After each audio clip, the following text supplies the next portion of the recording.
Alhamdulillahilladzi arsala rasulahu bil huda wa dinil haqq liyudhhirahu 'ala ad-din kullihi wa kafa billahi shahida.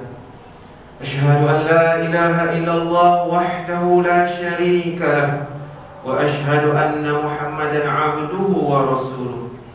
Allahumma salli wa sallim wa barik 'ala sayyidina Muhammad wa 'ala alihi wa sahbihi ajma'in.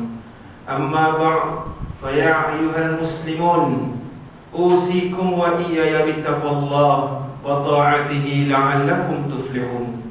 Qala Allah Ta'ala, a'udzu billahi minasy syaithanir rajim. Al-yawma nakhtimu 'ala afwahihim wa tukallimuna aydihim wa tashhadu arjuluhum bima kanu yaksibun. Sadaqallahul azim.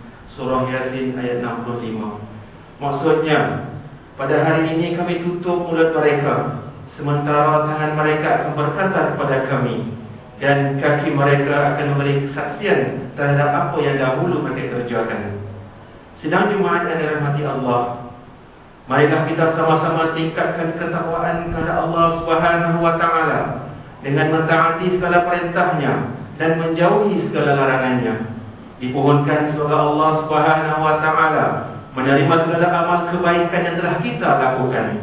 Mimbar pada hari ini akan membicarakan khutbah yang bertajuk batas perkongsian maklumat peribadi di media sosial. Hadirin yang dirahmati Allah, menurut Kamus Dewan, media adalah alat perantara komunikasi atau perhubungan, manakala sosial pula adalah perihal kemasyarakatan dan pergaulan. Media sosial merupakan satu rangkaian komunikasi di atas talian yang dapat menghubungkan setiap manusia di setiap pelosok dunia. Media sosial sudah menjadi sebahagian daripada kehidupan manusia pada masa kini. Penggunaan media sosial sangat meluas tanpa mengira usia, sosioekonomi maupun geografi. Walaupun disebut dengan media sosial, namun ia sudah digunakan bagi tujuan rasmi oleh jabatan-jabatan kerajaan maupun swasta bagi tujuan menyalurkan maklumat dan hibahan rasmi. Media sosial menjadi pilihan kerana ia cepat dan memudahkan penggunanya mencapai tujuan yang diinginkan. Di Malaysia sahaja dilaporkan sejumlah 28 juta pengguna media sosial. Antara media sosial yang paling mendapat tempat di hati rakyat Malaysia ialah Facebook, Instagram, TikTok, Twitter, WhatsApp dan Telegram. Sidang Jumaat yang dirahmati Allah, penggunaan yang meluas ini sudah tentu mempunyai kebaikan dan keburukan. Antara kebaikan menggunakan media sosial adalah dapat bersosial sekaligus menghubungkan persaudaraan atau kenalan yang baru dan lama dengan cara yang lebih mudah. Yang kedua, alat perkongsian maklumat dan ilmu pengetahuan sama ada dalam bentuk video, gambar atau tulisan. Sebagai contoh, trend terkini ramai yang berkongsi ilmu dan petua melalui aplikasi TikTok yang ringkas dan menarik perhatian. Yang ketiga, untuk tujuan perniagaan dengan kaedah periklanan yang menarik dan murah dapat mempromosikan barangan. Yang keempat, mendapat berita yang jauh dan dekat dengan lebih lanjut dan cepat. Yang kelima, boleh menyimpan detik-detik kenangan dalam bentuk gambar dan video peribadi sebagai ingatan pada bila-bila masa yang diinginkan. Manakala dari sudut keburukan dan kelemahan, penggunaan media sosial pula antaranya ialah: yang pertama, ketagihan sehingga mengabaikan tanggungjawab yang sepatutnya dilaksanakan, seperti pelajar yang mengabaikan pelajaran akibat terlalu asyik menggunakan media sosial. Begitu juga suami atau isteri yang mengabaikan pasangan dan anak-anak. Pernah berlaku suami membunuh istrinya dengan mencekik istrinya ketika sedang tidur. Apabila disoal siasat oleh pihak polis, suspek memberitahu polis bahawa dia bosan dengan kelakuan istrinya yang banyak menghabiskan masa di media sosial. Ini belum termasuk ketagihan yang mengakibatkan kelalaian kita terhadap ibadah wajib maupun sunat. Allah Subhanahu wa Ta'ala berfirman di dalam Al-Quran tentang ciri-ciri orang yang beriman yang sangat beruntung. Antaranya ialah mereka yang menjauhkan diri daripada perkara sia-sia dan tidak berguna. Bismillahirrahmanirrahim. walladzina hum 'anil lagwi mu'ridun. Sadaqallahul azim. Yang bermaksud, dan orang-orang yang beriman yang beroleh kemenangan itu ialah mereka yang menjauhkan diri daripada perbuatan dan perkataan yang tidak berguna. Surah Al-Mu'minun ayat yang ketiga.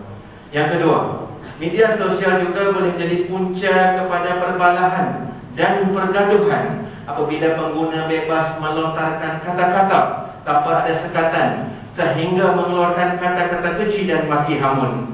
Dalam sebuah hadis yang diriwayatkan oleh Imam Muslim, Rasulullah SAW pernah ditanya tentang siapakah sebaik-baik orang Muslim itu. Maka jawab baginda Nabi, man salimal muslimuna min lisanihi wa yadihi. Maksudnya, mereka yang memberikan rasa aman kepada saudara muslimnya daripada gangguan lisan dan tangannya.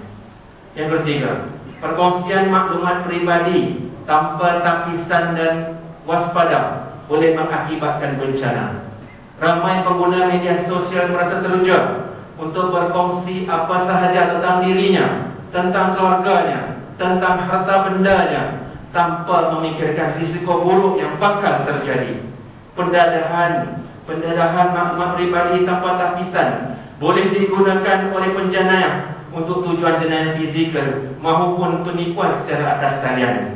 Penjenayah boleh memerhatikan setiap tingkah laku kita, hatta mengkaji latar belakang dan kelemahan diri kita sendiri sebelum merancang untuk melakukan aktiviti jenayah.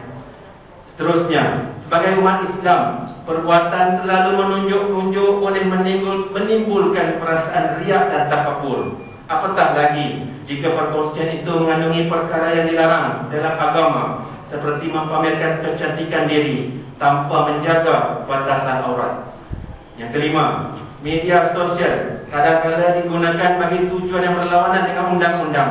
Dalam tempoh antara Januari sehingga September 2020, Suruhanjaya Komunikasi dan Multimedia Malaysia telah memfailkan 48 pertuduhan terhadap individu yang menyalahgunakan media sosial.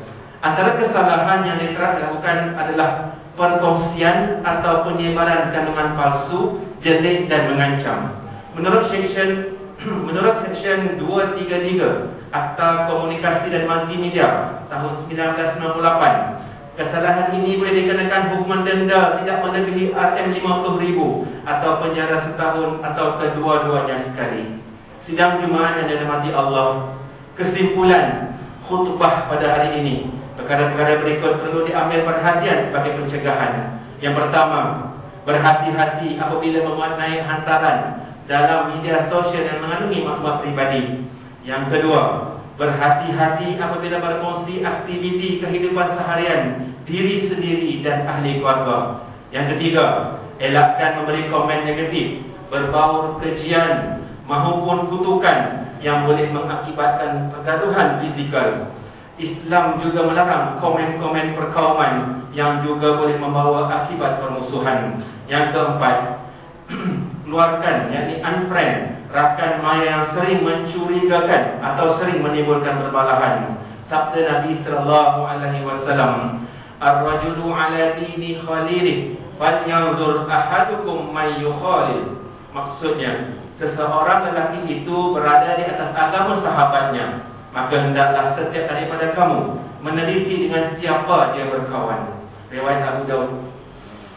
Barakallahu li wa lakum bil Qur'anil azim wa nafa'ani wa iyyakum bima fihi minal ayati wal dzikril hakim wa taqabbal minni wa minkum tilawata innahu huwas samiul alim. Aqulu qawli hadza wa astaghfirullahal azim li wa lakum wa lisairil muslimina wal muslimat wal mu'minina wal mu'minat al ahya minhum wal amwat fastaghfiru innahu huwal ghafurur rahim.